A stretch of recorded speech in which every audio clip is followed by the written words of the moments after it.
캐스팅 보터를 쥐고 있는 국민의당 최명길 원내대변인 입장 들어보겠습니다. 최 대변인님 연결돼 계신가요? 네, 안녕하세요. 네, 안녕하세요. 네, 자, 김상조 공정거래위원장 후보자에 대해서 조금 전에 이제 여권에서 민주당에서는 어떤 의혹은 많았지만 결정적인 한방은 없었다라고 얘기를 했는데 국민의당은 당론은 지금 부적격인 거죠, 아직은?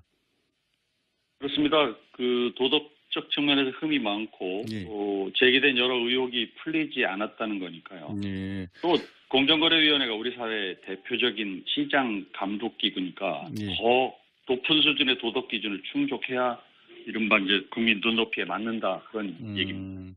지금 개인적으로 보시기에는 말씀하신 것처럼 의혹들이 여러 가지가 있긴 했는데 좀 결정적인 한방 같은 것은 어떻게 생각하세요? 결정적인 한방이 없다라고 조금 전에 이제 강훈식 그 민주당 대변인은 그렇게 시작을 하셨는데. 공직 후보자들 이제 사퇴시켜야 된다든가 본인이 알아서 그만두어야 할 결정적 한방이라는 거는 정말 너무나도 상대적인 거였어요. 예. 이것 때문에 사퇴해야 된다라고 어떤 기준이 존재할 수는 없는 거고요. 아니 개인적으로 아까 딱 말씀드렸던 대로 예. 국민 눈높이에 맞는 게 다를 수 있는데 예. 공정거래위원장의 경우는 늘 더 높은 수준의 검증을 요구했던 게 현실이고요. 그래서 어찌 보면은 김상조 교수에 대해서 가지고 있었던 국민의 그 기대에 충족하지 못한다는 뜻이겠죠. 예, 어떤 결정적인 꼭 하나가 문제된다기보다는 전반적으로 그렇다라는. 우선 다원계약서 위장전이 흔히 얘기됐던 것이지만 예. 해명이 됐다고 하지만 자료 제출도 완벽하지가 않고 야당 청문위원들 수준 보기에는 해명되지 않았다고 보는 것입니다. 그 부분이 또 그 예일대학교 그 연수 부분에서 예. 누가 스폰서라는 말에 대해서 굉장히 거부감을 나타냈지만 누가 재정적 부담을 했느냐는 거에 대해서도 깨끗하게 해명이 되지 않았지 않습니까? 이 부분에 대해서 지금 문의를 한 상태니까요. 좀 기다려봐야 될 것 같습니다. 지금 국민 눈높이라는 말씀을 하셨는데 국민들은 어떻게 생각하고 있는지는 별도로 좀 파악하시는 게 있나요? 여론 같은 거를? 흔히 얘기할 때 이제 수치로 나타나는 여론조사 수치를 가지고 얘기하는데 예. 어떤 정부든 새 정부 초기에 심지어 굉장히 논란을 빚었던 그 공직 후보자들의 경우도 당시에 그 맥락에서 국민을 상대로 여론조사를 해보면 통과를 시켜주는 게 맞다라고 보는 여론이 훨씬 많이 나옵니다, 보통. 예. 그러나 많은 사람들이 낙마를 하거든요. 그것은 특정 정부가 시작되는 시점에 그 정부를 밀어줘야 된다는 그런 분위기에서 만들어진 그 여론조사라고 하는 것은 정확하게 그분이 공직을 수행하는 기간 내내 갖춰야 될 도덕적 기준을 미리 반영하는 건 못 되거든요. 그래서 그러니까 그런 걸 근거로 결정적 한방이냐 아니냐 얘기하는 것은 객관적인 기준은 아니라고 봅니다. 국민들이 지금 현재 벌이고 있는 지지는 어떻게 보면 새 정부 출발에 대한 지지인 것이지 지금 김상조 내정자 한 사람에 대한 지지라고 보기는 어렵다. 그런 말씀이신 거죠? 그렇습니다. 그분이 공직을 수행하게 될 경우 2년, 3년, 4년을 할 수도 있는데 예. 그분의 재임 기간이 끝나갈 무렵에 국민들의 평가, 국민들의 어떤 그 지지 열기가 계속 유지되지는 않을 거 아닙니까? 예. 그런 기준에서 봐도 맞는 사람들 그런 의미죠. 근데 지금 국민의당 내부에서도 예를 들어서 박지원 전 대표라든가 천정배 의원이라든가 조금 우호적으로 들리는 그런 얘기들도 나오고 있잖아요. 당론은 지금 부적격이라고 물론 말씀하셨지만. 정치인들은 개인적인 그 SNS 계정이라든지 이런 의사 표현의 창구를 통해서 의견을 얘기할 수 있죠. 그렇고 김상조 교수가 살아오면서 대부분의 시간을 야당들과의 어떤 그 교감 속에서 활동을 해왔지 않습니까? 그러니까 사적으로도 굉장히 연이 있고요. 저도 잘 아는 분이고요. 그렇기 때문에 어떤 입장을 내는 것들과 당이 공식적으로 입장을 판단하는 것은 별개의 문제라고 봅니다. 계속해서 그러면 조금 다른 의견들은 나올 수 있을 것 같은데 이번 주에는 지금 강경화 외교부 장관도 있고 김희수 헌법재판소장 후보도 있고 우선 그 강경화 후보자 같은 경우에는 국민의당 현재로서는 역시 부적격이다라는 입장이시죠? 그렇습니다. 이미 여러 채널로 또 당대표, 원내대표, 뭐 대변인들 통해서 입장을 표명을 해놓고 있기 때문에요. 예. 국민의당도 같은 입장을 표명하고 있고 바른정당이나 자유한국당도 같은 입장입니다. 근데 지금 청문회에서 얘기도 들어보기 전에 벌써 그렇게 부적격 판정을 할 정도라고 지금 생각하시는 거예요? 아니 그렇게 입장을 밝혀놨는데 그냥 일시적이고 감정적인 어떤 판단에 따라서 그렇게 할 리는 없지 않습니까? 야, 예. 뭐 그럼 청문회 아예 하기도 전에 뭐 사진 사퇴라도 해야 할까 뭐 이런 정도라고 생각을 하실까요? 어떨까요? 지금은? 그런 입장을 밝혀놓은 거죠. 예, 예, 알겠습니다. 그럼 이제 김희수 헌법재판소장 같은 경우 후보자가 지금 가장 문제라기보다는 가장 크게 조금 국민의당 쪽에서 제기하는 게 5.18 판결 당시에 군법무관으로 있으면서 판결 사형 판결 같은 걸 했던 부분에 있어서 문제를 제기하고 있는데 그런 부분이 가장 큰 네, 그 부분도 크다고 봅니다. 그런데 이제 헌법재판소장 후보자 경우는 특별한 또 맥락이 있습니다. 그러니까 이분이 이제 대한민국 헌법 가치를 수호하는 대표기관이 헌법기관인데요. 네. 헌법재판소인데 거기 최고 책임자로서 균형감을 갖춘 인물이냐 하는 논란이 있을 수가 있어요.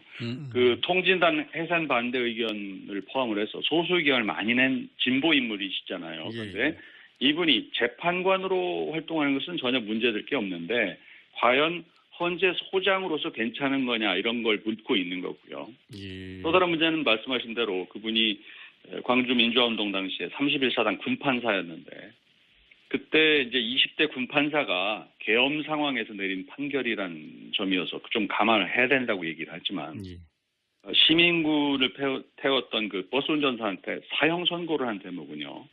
과연 덮고 넘어갈 수 있는 거냐 이런 논란이 있는 겁니다. 사실 이제 5.18 정신을 헌법 전문에 넣자 이런 차원에서 발탁한 헌재소장이니까요. 이게 더 논란인 거죠. 그래서 저희 당 청문위원들도 당시 판결문을 꼼꼼히 따져보고 있는 그런 상황이고요. 또 당시 계엄군 대검에 찔려서 피살된 여성 시신 검시를 맡았던데 그분이 검시 의견서를 어떻게 냈으며 그 이후에 연관된 판결을 어떻게 했는지 이런 것들도 검토를 하고 있는 그런 상황입니다. 뭐 부동산 관련도 제기된 게 있어서 파악을 하고 있고요. 지금 말씀하신 가운데 개별 재판관이라면 모르겠습니다만은 헌법재판소장으로서는 과연 균형 감각이 있는 것인지도 좀 따져봐야 된다 그런 취지로 말씀을 하셨는데. 네, 그렇죠. 이제 통진한 해산이라든가 수익을 많이 내도 상관이 없는데 그게 이제 소장의 경우는 개혁 균형감도 요구되는 게 아니냐 이런 얘기가 있다는 거죠. 제가 그거를 여쭤보니까 하필 이제 균형이라는 얘기를 하셔서 국민의당 같은 경우가 이제 보면은 뭐 태생적으로 더불어민주당과의 관계도 있는 것이고. 현재 어쨌든 의원 상당수 분들이 호남이 또 그 호남 출신이시고 그런 부분들도 있는데 지금 공교롭게도 막상 국민의당이 원내에서 차지하고 있는 위치를 보면 여당과 가깝고는 하지만 반대쪽인 바른정당이나 자유한국당이 있고 또 민주당과 정의당이 있는 중간에서 일종의 캐스팅 보트를 쥐었다고 할까요? 뭐 인사청문회뿐만 아니라 앞으로도 그럴 것 같고 그런 균형을 잡는 역할을 또 묘하게 되셨어요, 위치가. 그러니까 앞으로 이제 향후 전국 전반에 있어서의 어떤 국민의당의 뭐 포지셔닝, 위치 잡기 이런 것들이 그러면 지금 말씀하신 균형에서 어떤 처해지는 그런 거를 갈까요? 어떤 전략으로 보셔야 될까요? 원래 추구하는 창당 정신이 이른바 중도 개혁을 추구하는 그 정당이고요. 그러니까 뭐 그렇지만 어떤 야당이기 때문에 견제 감시 역할을 맡은 책무를 다할 뿐인데요. 조금 전에 이제 말씀하신 부분에 몇 가지 이제 질문이면서 해답이 들어있는데 여소야대 이제 상황에다가 캐스팅 보트 역할을 국민의당이 갖고 있다라고 얘기를 했는데 실제 궁금한 게 민주당의 경우는 지금 여소야대 상황이라는 인식은 정확하게 하고 있는 건지 우선 궁금하고요. 그리고 국민의당이 캐스팅 보트를 가지고 있는데 왜 행사하지 않을까? 그 이유는 어떻게 보고 있는 걸까? 이게 참 궁금해요. 또 국민의당이 아까 여당과 가깝다는 그런 말씀도 하셨는데 실제 어떤 면에서 가까운 건지 민주당은 실제 자기들과 가깝다고 여기는 건 맞는 건지 이런 것들이 궁금할 정도입니다. 실제 저쪽 열광 지지자들한테 문자 폭탄 많이 받는 게 가까운 겁니다. 정말 가까운 거 맞아요. 조금 서운하신가 봐요.